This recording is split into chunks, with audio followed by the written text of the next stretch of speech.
a health coach and someone who's lost weight myself and helped others lose weight as well, of course, there's some health and weight loss advice out there on the internet that I completely disagree with. So one piece of advice that I disagree with is that we should throw out the scale, that we shouldn't weigh ourselves. And that's actually something that I used to say, but I now have a very different experience and perspective on that.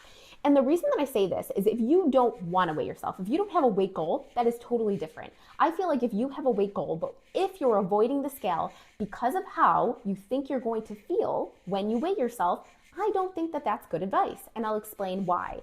Because I think that anytime we are trying to control external circumstances or situations to solve internal challenges, like the way that we may feel, that we're setting ourselves up for failure and disaster because we're never going to be able to do that long term. And besides the fact, even if we don't weigh ourselves because we're trying to avoid being discouraged or frustrated or whatever the emotion is, we still have clothes that we're going to have to put on that maybe are going to be a little tighter or aren't going to fit as well. We still have other things that we're going to be evaluating the same thing. What do we avoid all of them because we don't want to feel those feelings?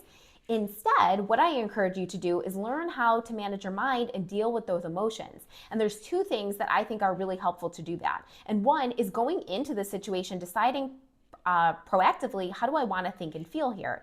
The second is knowing that we can handle any emotion. It's a vibration in our body. It's uncomfortable, but we can handle it. And when we build that emotional strength, that emotional resistance, we truly can handle anything. And we're not afraid of things anymore just because of how they may make us feel. So at the end of the day, I don't think if weight loss is a goal of yours and you want to use the scale as a data point, as a gauge to see if you're working towards your goal, I don't think that we should throw it out, that we shouldn't use it. I think instead that we should learn how to manage our mind, to feel the feelings that are going to come with it and not avoid that. Now, I completely agree that the scale can sometimes be misleading because obviously there's water weight, there's muscle mass, there's all of those things. So I don't think that it's the best or only data point, but I do think it's one. I think it can help us evaluate where we're at. We can look at the overall trajectory. Are we steadily going up? Are we steadily staying the same? Are we going down? How does it fit in with also the way that our clothes feel, the way that we're feeling? And more importantly, what are your specific goals?